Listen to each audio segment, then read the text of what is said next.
I always say if you take a trip halfway around the world, you've got to expect you'll get your ticket punched.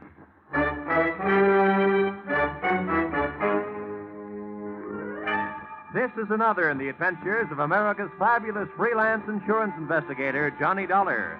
At insurance investigation, Johnny Dollar is only an expert. At making out his expense account, he is an absolute genius.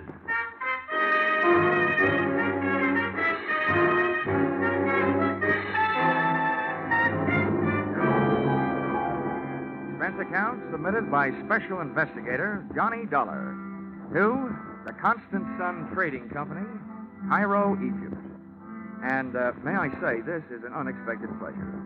The one thing I didn't expect to bump into during this case was somebody to pay the bill. It started out being my answer to a fire alarm rung 12,000 miles away by an old wartime friend. It wound up being a game of who gets killed first, with a bunch of guys who suddenly declared themselves a small peacetime war. The difference of opinion arose over a little hassle I might call the expiring nickels and the Egyptian jackpot. Expense account, item 1, $2,200. Air transportation from little old Connecticut to big old French Indochina, or specifically Hartford to Halfpenny. That's where I got off the plane to take a breather. But after smelling the air and getting hit in the face with a bucket full of lukewarm raindrops, I got right on another plane bound for my destination, where I'd been summoned by an urgent cable, Calcutta.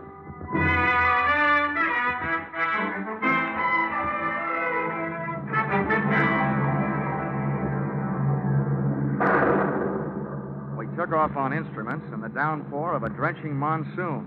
It was like climbing up a waterfall, blindfolded. We got chased up to 20,000 feet, clear up into the penthouse, by a batch of black-hearted thunderheads laced with lightning. And there we stayed, sucking oxygen for 9 dreary hours and waiting for the moment we'd get off our island in the sky.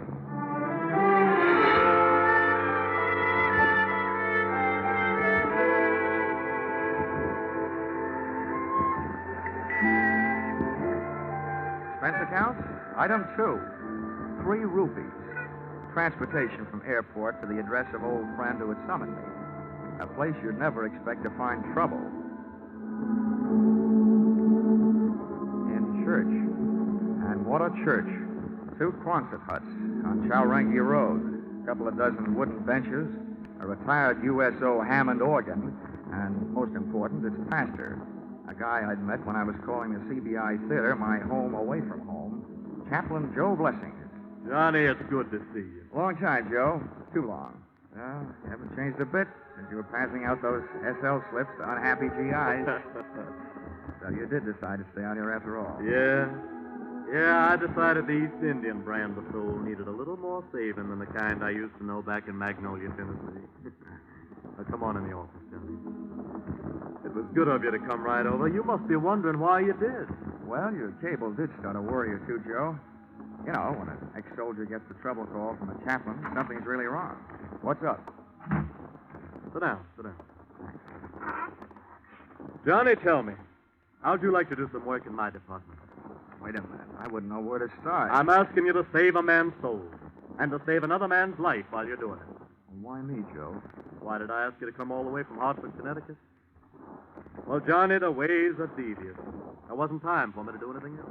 Huh? If I'd gone through the proper channels here, if I'd become involved with all the inevitable red tape, well, there just wasn't time. Johnny, there's a man in Cairo waiting to be executed at dawn day after tomorrow for a murder he didn't commit.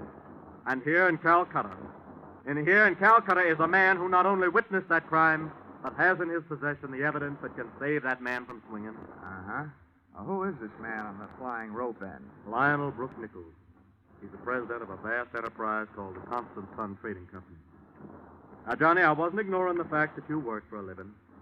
I'm sure that if you're successful, you can name your own price. This is not a colloquialism, Johnny, but Mr. Brooke Nichols has nothing but money. I didn't realize that such big men got into such big trouble. Oh, he didn't get into it all by himself. Huh? Oh, no.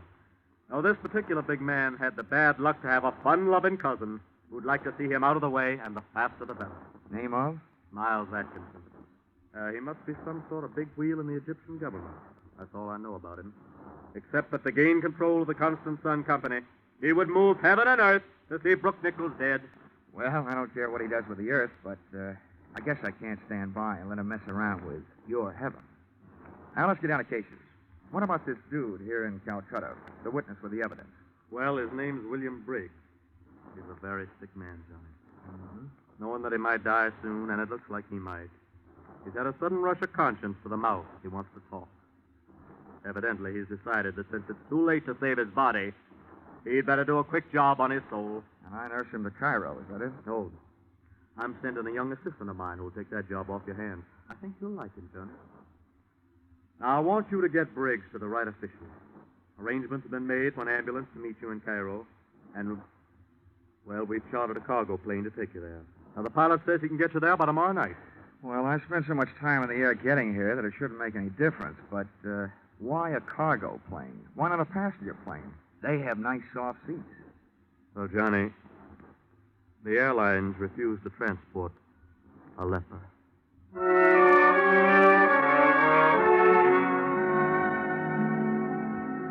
Heaven sure has some good salesmen on the road, and Chaplain Joe Blessings is one of the best. Before I knew it, a big Horizons Unlimited plane was lifting off the runway at Calcutta, and I was in it. Sitting on a suitcase, it looked like I'd never have time to unpack.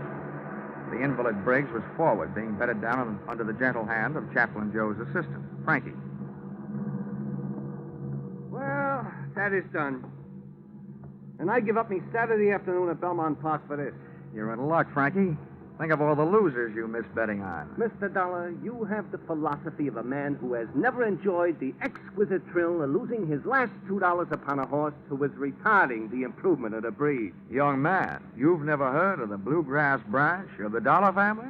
Kentucky, sir. Mr. Dollar, sir, if it were not for a certain horse from Kentucky named Breezy Boy, who ran a very poor eighth at Rockingham, I would not only be a Kentucky colonel, I would be a Kentucky general, passing the time of day with my esteemed co-general, 3-star Hennessy. Yes. What's this? Whose briefcase? Briggs. He wants you should take care of it. And what's in it? What's in it should be in a holster. How do you know? Mr. Dollar, I got a sense of feel. Besides, I looked. It's a Luger. A Luger, huh? Yeah. Off that, I'd say we are now in possession of the evidence. The murder weapon, in person. Exhibit A. Oops. Still loaded.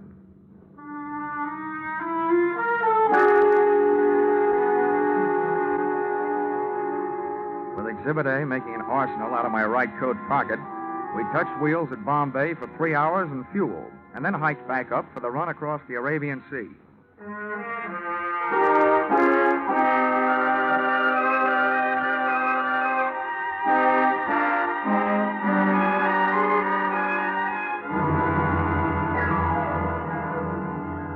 We made landfall high on the coast of Saudi Arabia, and the freight of the Cuff shoreline led us on to the Queen of Sheba's old hometown, Aden, where we sat down again for service, airplane and personal. Frankie and I got our sick man Briggs out and into the shade of a hangar, figuring he could use a breath of fresh air. But he didn't find it in that sun-baked hellhole. The grubby little ground crew burned up 4 valuable hours, taking their own unsweet time servicing the ship. That left us just 8 hours to get Briggs and his evidence up to Cairo, and left me almost enough time to save Mr. Brooke Nichols from taking the rope ride. Estimated time of arrival, midnight. Time of execution, 6 a.m. And I've learned that British officials are hard to wake up.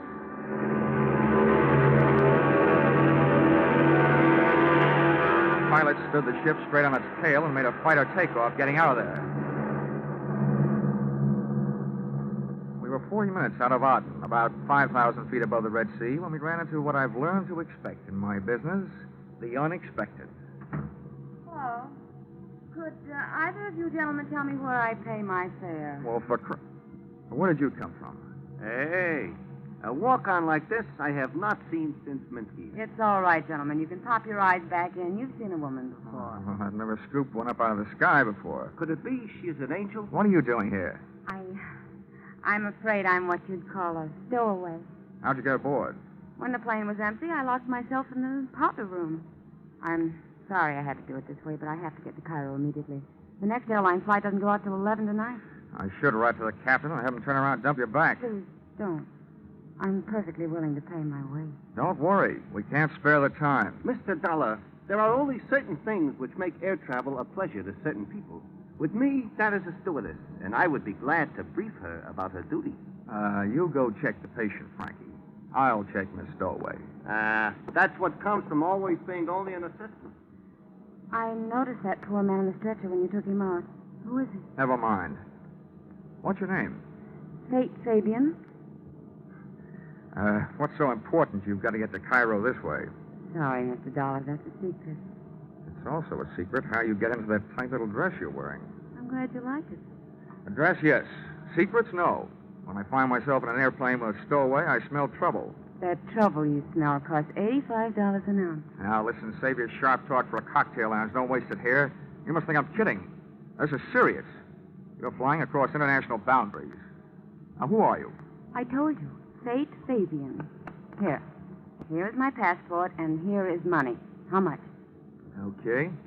We'll call it a sort of bond to ensure your good behavior. $500. All that for good behavior? That's awfully high. So is this airplane. If you don't like it, jump.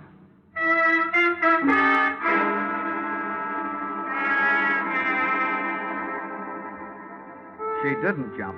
And, after 7.5 more droning hours, I was glad of it. Fate Fabian was all woman, all beautiful. All in a pretty nice relief from watching the time run through my wristwatch. She spent most of the trip sharing my suitcase with me.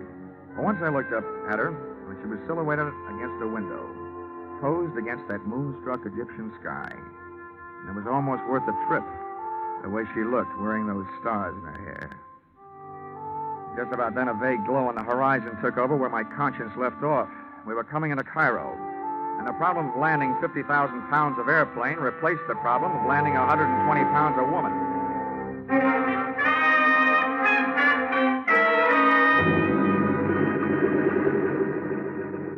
I've never learned how to hold back a sigh of relief when I hear those big tires take a hole in the runway.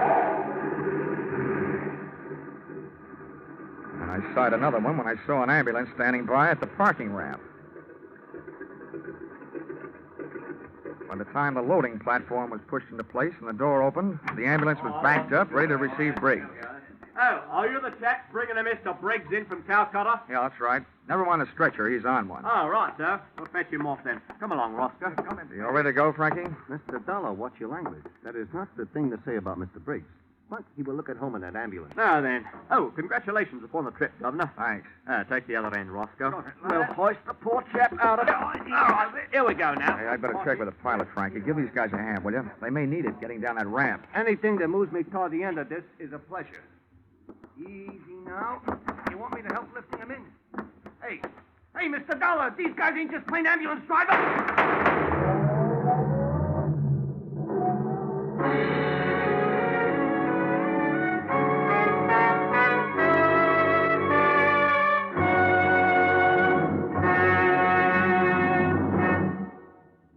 In just a moment, we return to the second act of Johnny Dollar. But first, whatever you're planning to do over the Labor Day weekend, be sure to plan to listen over most of these same stations tonight to a wonderful new show on CBS.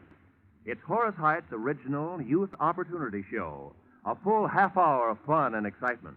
You'll get the thrill of a lifetime hearing talented young Americans get the chance of a lifetime. Don't forget, Sunday night with Horace Height, the Horace Height Original Youth Opportunity Show, starting tonight on CBS. Tune in this fall for the shows that you love best of all. Listen carefully, here's the address. It's CBS. Now, with our star, Charles Russell, we return to the second act of yours truly, Johnny Dollar.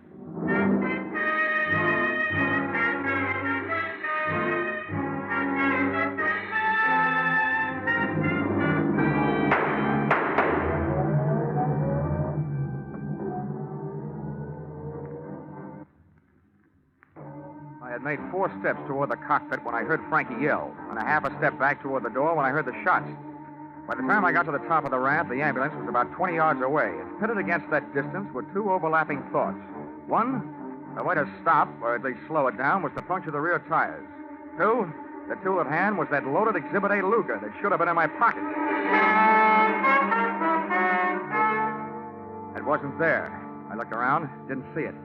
But I thought I knew where to find it. Come on. Come on, open up. Or I'll put this fire extinguisher through that door. And if your head isn't in the way, I'll get that neck. Wait a minute. Moral, don't use the same hiding place twice. It could be that I wasn't hiding. And it could be that that purse is now holding a Luger. Give me it. Yeah. Now all I need is to hear you say you don't know how it got there. I don't know how it got there. That does it. Come on, you're coming with me. Come on, get going. Ouch! You don't have to do that. What I did have to do was dig up some transportation. It turned out to be a taxi whose driver had slept through the excitement and therefore was the only one at the hack stand. I think he was still asleep when I gave my unwilling companion an ungentlemanly shove into the rear seat. And we left.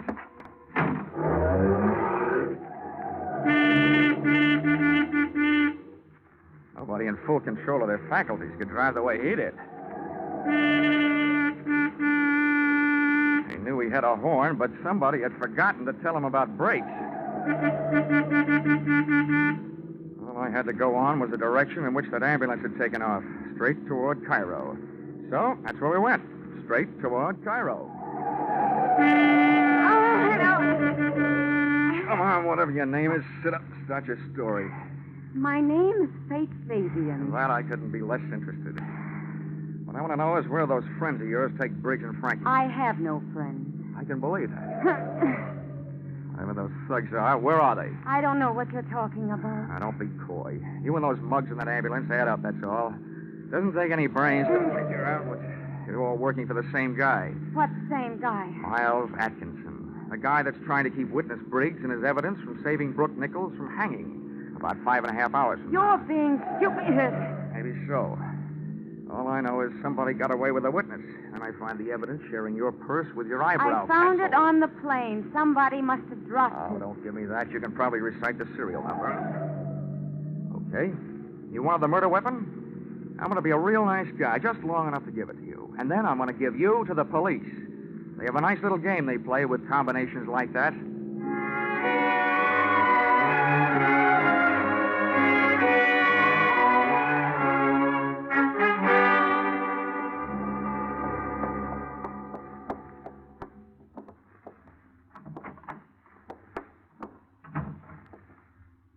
Hello. Are you the chief inspector? I am. Now, this girl keeps telling me her name is Fate Fabian. How do you do, Inspector? I've looked forward to this. I'll bet. Well, my name is Johnny Dollar. I'm looking for somebody who knows the Brooke Nichols case. Well, you certainly came to the right place. I know about the Brooke Nichols case. Well, that's what I'm here about. You can bust that case wide open, Inspector. Brooke Nichols is innocent. Now, here. This Luger is all the evidence we'll need. Thank you, Mr. Dollar.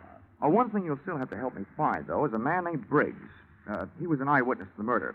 I brought him all the way from Calcutta, and somebody put the snatch on him at the airport. Not only that, they grabbed the guy who was helping me. Oh, yes. Yes, that would be the obstreperous young gentleman you call Frankie. Well, you know where he is? Oh, yes, indeed I do. Then he's all right. Yes.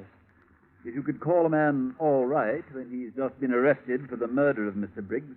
Murder? Yes. Mr. Briggs was shot in the ambulance that took him from your plane. Hey, what is this? This is a very good time for both of you to remain perfectly still, Mr. Dollar. After you raise your hand, Miss Fabian, you needn't bother. There's hardly enough of that dress to conceal all of you, let alone the weapon. Thank you. Mr. Dollar, this is what a romanticist would call a poetic injustice. You see, this Luger, the evidence, as you call it, happens to belong to me. But that's the murder weapon. Who are you, anyway? Chief of Inspectors Miles Atkinson. Miles Atkinson. Oh, no. Oh, yes. I fly 5,000 miles from Calcutta to put you in the hands of the police. And you turn out to be the police. Yes. Bloody convenient, isn't it? Not for me, it isn't. Get steady, old boy. You know, This gun was probably the most fortunate purchase I ever made in my life. First, it killed a man who was in my way. Then, because it disappeared, it made it possible for me to establish false evidence, ostensibly proving that my esteemed cousin, Brooke Nichols, was guilty of the murder. And now, his death by hanging will place in my hands the controlling interest of the Constant Sun Trading Company. Quite a bargain. Thank you, Mr. Dollar. Not you, the gun. Which I shall now put to its final use. And after it is disposed of you two, I shall dispose of it. That was the prettiest confession I've ever heard. I'm surprised that a chief inspector and bargain hunter should sell himself out so cheaply. What do you mean by that? That the confession was complete, voluntarily made in front of witnesses, and that we are leaving with it, and that you are coming with us. Hey, Fate, baby, take it easy. No sense going on the make for a hot bullet. Mr. Dollar is right. I warn you, the one who moves first dies first. Very well. Fate. One step closer, Miss Fabian. I'm not afraid of you. All right, you asked for it. Now take it. What is this? No use, no bullet. No, you can't stop me now. Take cover, You won't. Fate. And ladies stay so far, now it's boys' Look time. out, he's throwing the gun.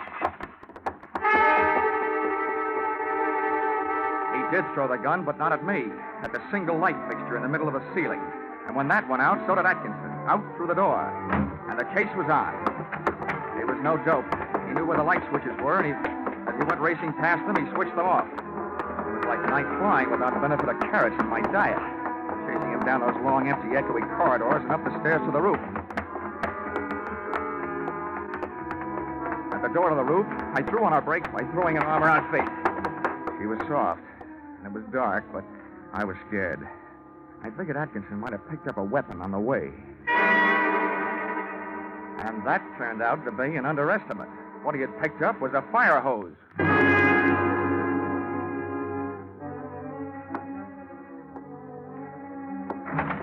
When we stepped through the door, we got hit by a big fat bolt of liquid lightning. A couple of 100 pounds of water backed up by a couple of 1,000 pounds of pressure. It felt like a salmon swimming upstream to spawn. Over at the edge of the roof, braced against the low parapet, was Atkinson, using all his weight to keep the writhing nozzle from flipping him around. He was just one man on a fire department's errand. Hey, wait, I'll move around the other side. Try and throw that water off you. Get over that valve. See it? Where? That wheel over there. The end of the hose he ain't on. Turn off the water. Come on. Quick. I see it, I'll get it.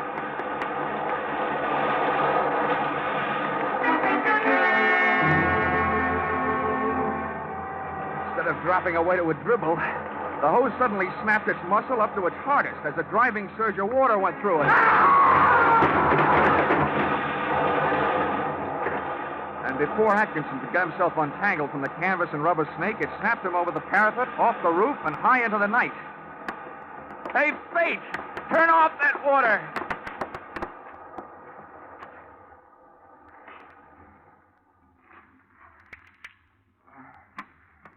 What happened? Oh. Poetic justice, baby. That fire hose threw Mr. Chief Inspector Atkinson off the roof. And he made a hole in one. Right through that gallows down there. The same gallows from which Brooke Nichols was supposed to hang in a few hours. That's horrible. Let's move away from here. Hey, wait a minute. That's not like you. After all, you're the gal who turned that water up instead of down. If you wanted it done right, why didn't you send a plumber? I won't ask you whether you meant it that way or not. As far as I'm concerned, it turned out just jolly this way. Oh, and while I'm at it, I'd like to thank you for taking such a brave chance with my life downstairs in the Oh, office. really, Mr. Dollar? I knew that gun wasn't loaded. I unloaded it myself back in the powder room in the airplane. Just before you accused me of trying to steal it, remember? The next time I take a shower, I promise to wash my mouth out with soap. But now I figure it's also about time you came clean. Really, now, who are you? I'm sorry, my name is still Fate Fabian. All right, you've made a sale. Your name is Fate Fabian. What's your interest in this case? No interest at all. It's just part of my job. They do hire people to police the police, you know. I happen to be one of those people. Do you want to see my credentials?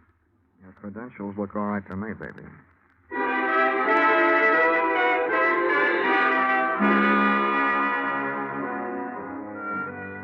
We got off the subject, off the roof, and into the problem of getting Brooke Nichols off the end of a rope.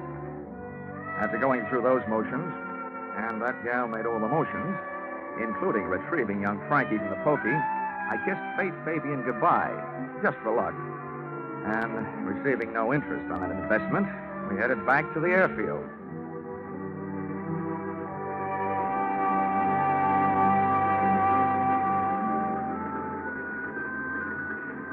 By the time that fireball Egyptian sun had poked its top rim over the leftover GI issue hangars at the east end of the field, the plane was serviced and panning to pry open the sky. Came the time to board ship, came a visitor. I say, oh, boy, is Mr. Dollar about? Yeah, about right here. Oh, splendid, splendid. I'm Lionel Brooke Nichol. Congratulations. I suppose you know you saved my life.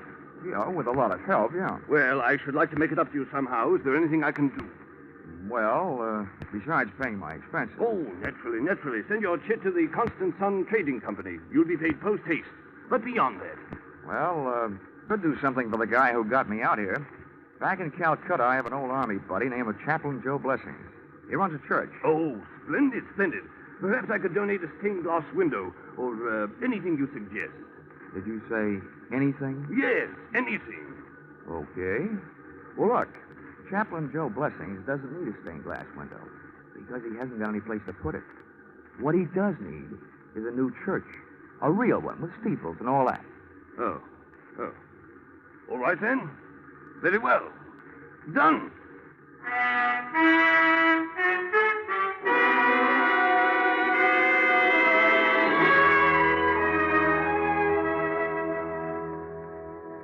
Expense account, item 3. Same as original entry. Transportation from the land of the Sphinx to the land of the free, by way of Calcutta, where I delivered a happier, though wiser, Frankie.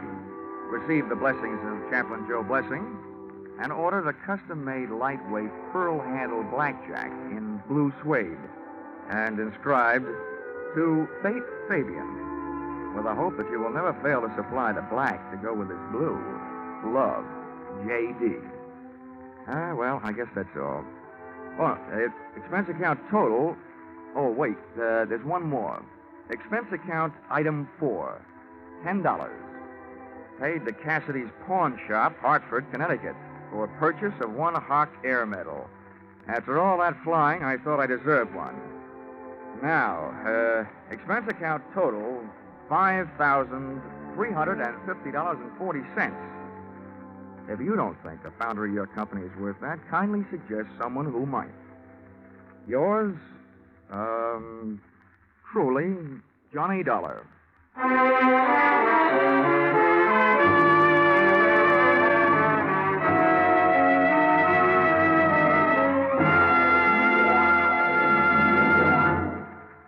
Yours truly, Johnny Dollar, was produced and directed by Gordon T. Hughes and stars Charles Russell, with script by Paul Dudley and Gil Dowd.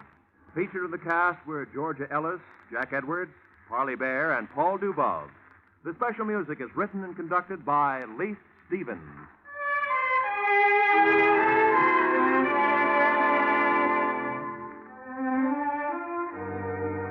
Be sure to be with us again when Johnny Dollar returns to the air after a short vacation. Listen on Saturday, October 1st, when another most unusual expense account is handed in by Yours truly, Johnny Dollar.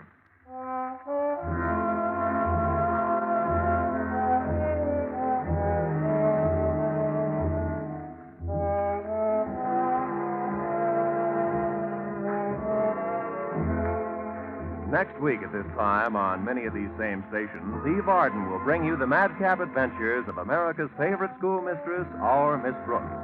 Miss Arden, who has been heard later on Sunday evening for more than a year, is moving to this new time, and CBS cordially invites you to hear her and her famous brand of comedy. To make sure, consult your local newspaper listings next Sunday for the new time, when you'll hear Eve Arden and our Miss Brooks.